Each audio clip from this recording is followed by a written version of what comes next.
Αρκετές φορές θέλεις να φλερτάρεις μια γυναίκα, όμως δεν έχεις τον κατάλληλο τρόπο σκέψης για να τη διεκδικήσεις. Είμαι ο Θέμης από το Men of Style και σε αυτό το βίντεο θα δεις πώς να βγάλεις τον καλύτερο εαυτό σου.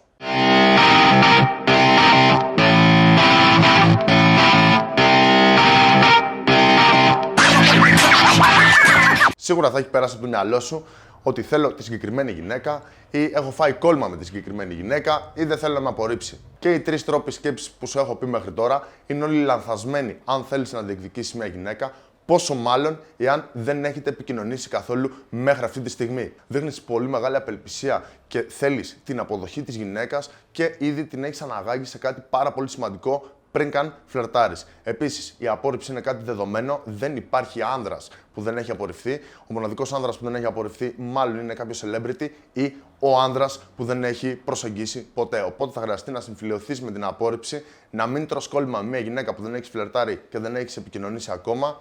Και αυτή είναι μόνο η αρχή για να αλλάξει το μυαλό σου και να γίνεις η καλύτερη εκδοχή σου. Ναι, αλλά αν συγκεντρώνεσαι μόνο στα αρνητικά, μόνο δηλαδή στο τι δεν θέλεις να κάνεις, καλώς ή κακώς αυτό που συμβαίνει είναι τελικά να κάνεις αυτό που σκέφτεσαι ότι δεν θέλεις να κάνεις. Γι' αυτό καλό είναι να αρχίσεις να συγκεντρώνεσαι στα θετικά. Δηλαδή να συγκεντρώνεσαι προς την κατεύθυνση που θέλεις να πας. Και σε αυτό πολύ σημαντικό ρόλο παίζει η τακτική σου. Η τακτική όταν πας να προσεγγίσεις μια γυναίκα. Καταλαβαίνω όμως ότι μπορεί να σου ακούγεται λίγο βαρύ το να έχεις κάποια συγκεκριμένη τακτική, ειδικά από ηθικής άποψης. Δεν είναι καθόλου ανήθικο και δεν είναι καθόλου λάθος να μάθεις κάτι το οποίο θέλεις να έχεις στη ζωή σου. Για παράδειγμα, μπορεί να θέλεις να μάθεις να παίζεις μπάσκετ. Άρα πας σε έναν προπονητή μπάσκετ ή να μάθεις να θέλεις να παίζεις ποδόσφαιρο ή να μάθεις να παίζεις τένις. Οτιδήποτε και αν θελήσεις να έχεις, καλώς ή κακώς δεν γεννήθηκες να το γνωρίζεις. Γεννήθηκες τελείως αγνός και αν κάτσεις ένα απόγευμα και σκεφτείς τα τρία πράγματα τα οποία πραγματικά είσαι υπερήφανος που έχεις επιτύχει και τα γράψεις σε ένα χαρτί, θα δεις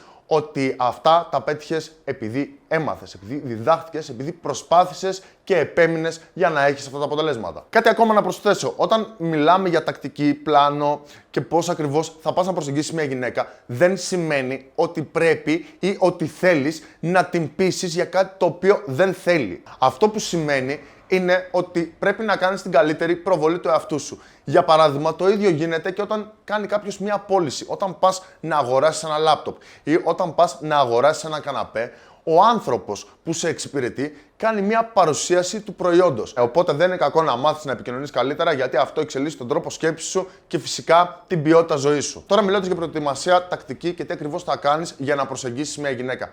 Φυσικά σε όλο αυτό το κόνσεπτ υπάρχει και το στυλ σου. Και έχω ακούσει από πάρα πολλούς άνδρες, ρε φίλε, δεν είμαι εγώ αυτός. Δεν ντύνομαι έτσι. Η αλήθεια είναι ότι ναι, μπορεί να μην είσαι μέχρι τώρα αυτός, όμως καλό είναι ό,τι και να κάνεις να το κάνεις αρχικά για εσένα και μετά για τους υπολείπους. Δηλαδή δεν χρειάζεται να ντύνεσαι ωραία για να είσαι ελκυστικός στις γυναίκες. Θα πρέπει να ντύνεσαι ωραία για να αρέσεις πρώτα απ' όλα στον εαυτό σου και φυσικά αυτό θα αντικατοπτρίζεται. Και η αλήθεια είναι πως και η γυναίκα που φλερτάρεις δεν είναι η ίδια με τη γυναίκα που ήταν 3 ώρες πριν, που μπορεί να ήταν στο γυμναστήριο, υδρωμένη, λίγο αναμαλιασμένη. Και η γυναίκα ντύνεται, περιποιείται, βάζει τα ωραία της φορέματα, βάζει τα τακούνια της, το make-up. Γιατί? Για να είναι η καλύτερη εκδοχή του εαυτού της. Και μιλώντας για εμφάνιση, αυτό που θέλω να σου πω όταν διεκδικείς μια γυναίκα, φυσικά για εμένα είναι δεδομένη εμφάνιση. Και τι θέλω να πω δεδομένη, γιατί είσαι έτοιμος να το παρεξηγήσεις. Δεδομένη είναι η εμφάνιση της γυναίκας που θα προσεγγίσω, γιατί από τη στιγμή που την έχω δει, εμφανισιακά μιλώντας, μου αρέσει. Είναι ελκυστική. Οπότε προσεγγίζοντάς την, δεν συγκεντρώνομαι μόνο στην εμφάνιση, αλλά σε διαφορετικά χαρακτηριστικά. Και περισσότερο στα χαρακτηριστικά της συμπεριφοράς της. Οπότε μάθε τι θέλεις από μια γυναίκα. Για παράδειγμα, μπορεί να θέλεις μια γυναίκα να είναι αισιόδοξη, να είναι φιλόδοξη, να έχει έναν δικό της τρόπο ζωής, να έχει τις δικές της συνήθειες, οι οποίες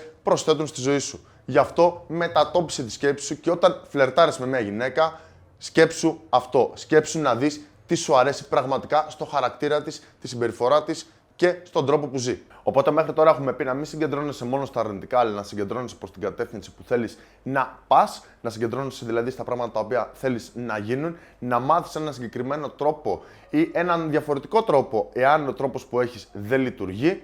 Και φυσικά να συγκεντρώνεσαι περισσότερο στα χαρακτηριστικά της προσωπικότητας και στη συμπεριφορά της κοπέλας παρά στην εμφάνιση. Αλλά πολύ συχνά, ακόμα και αν κάνεις όλα αυτά που είπαμε, μπορεί να μπει στη φιλική ζώνη. Και φυσικά, μόλις ακούς αυτές τις δύο λέξεις, σου χτυπάει ένα καμπανάκι στο μυαλό και σου τεινάζει τον εγκέφαλο στον αέρα. Δεν χρειάζεται να κρύβεσαι πίσω από το δάχτυλό σου. Όταν φλερτάρεις με μια γυναίκα, εκφράσου σεξουαλικά. Σε αυτό το σημείο να σου πω ότι ναι, και οι γυναίκες θέλουν να κάνουν σεξ. Απλά με διαφορετικούς όρους. Χωρίς αυτό να σημαίνει ότι μόλις ξεκινάς να μιλάς με μια γυναίκα, στο πρώτο λεπτό θα αρχίζει να εκφράζει σεξουαλικά.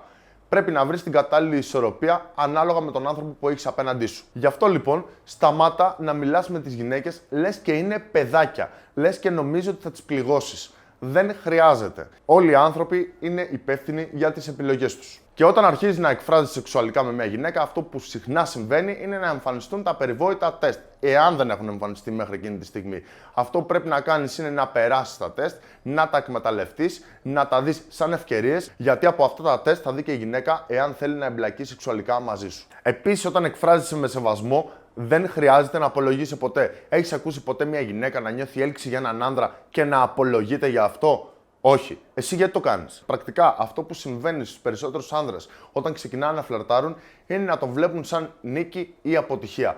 Όμως δεν χρειάζεται να το βλέπεις έτσι. Δες τη συνολικότερη εικόνα, δες την πρόοδο που έχει η εξέλιξή σου, δες την πρόοδο που έχει η ζωή σου, που έχει η συμπεριφορά σου, πόσο πιο άνετος γίνεσαι και πόσο πιο δυνατός νιώθεις όταν διεκδικείς αυτό που θέλεις. Σε αυτό πολύ σημαντικό ρόλο παίζουν οι πεποιθήσεις που έχεις για τον εαυτό σου. Καταλαβαίνω ότι μπορεί μέχρι τώρα να μην έχεις τις καλύτερες πεποιθήσεις, όμως θα πρέπει να δουλέψεις λίγο περισσότερο με εσένα και να δημιουργήσεις τις πεποιθήσεις που θέλεις. Για παράδειγμα, το πρώτο πράγμα που πρέπει να κάνεις είναι η διαφορετική ερμηνεία των πραγμάτων. Δεν λέω να ζεις σε μια φανταστική φούσκα και να τα βλέπεις όλα ωραία και όλα ανθυρά, εάν στην πραγματικότητα δεν είναι. Όμως, πολλές φορές συμβαίνει να είσαι στρεσαρισμένος και εκείνη την ώρα να ερμηνεύεις πολύ διαφορετικά τα πράγματα από την πραγματικότητα που ισχύει. Δηλαδή, μπορεί να σε απορρίψει μια γυναίκα και να πιστεύεις ότι δεν αξίζει τίποτα, ενώ στην πραγματικότητα η γυναίκα να μην είναι διαθέσιμη. Μπορεί να είναι παντρεμένη, ρε παιδί μου, και να μην είναι διαθέσιμη να φλερτάρει με κανέναν. Το επόμενο βήμα που πρέπει να κάνεις είναι να πιστέψεις ότι είσαι ελκυστικός. Δεν μπορούμε να αρέσουμε σε όλους, αλλά μπορούμε να αρέσουμε σε πολύ περισσότερους από αυτούς που έχεις στο μυαλό σου. Εάν δεν πιστέψεις εσύ ότι είσαι ελκυστικός, γιατί να πιστέψει κάποιος άλλος ότι είσαι ελκυστικός? Και αν πιστέψει κάποια άλλη γυναίκα, τότε αυτή η σχέση θα γίνει σχέση εξάρτησης, όπως έχουμε πει σε τόσα πολλά βίντεο. Αν μια γυναίκα αποφασίζει να φύγει, τότε αυτό που πρέπει να σκέφτεσαι είναι ότι είναι εντάξει, είναι όλα μια χαρά, δεν πειράζει.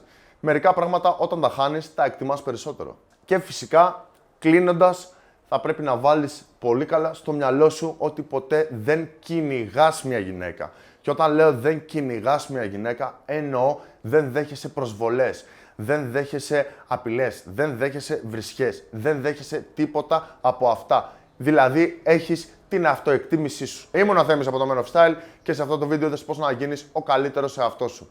Βάλτα σε μία σειρά και βάλτα να δουλέψουν πρακτικά και σου υπόσχομαι πως κάθε ημέρα θα γίνετε καλύτεροι. Μέχρι την επόμενη φορά, γεια χαρά!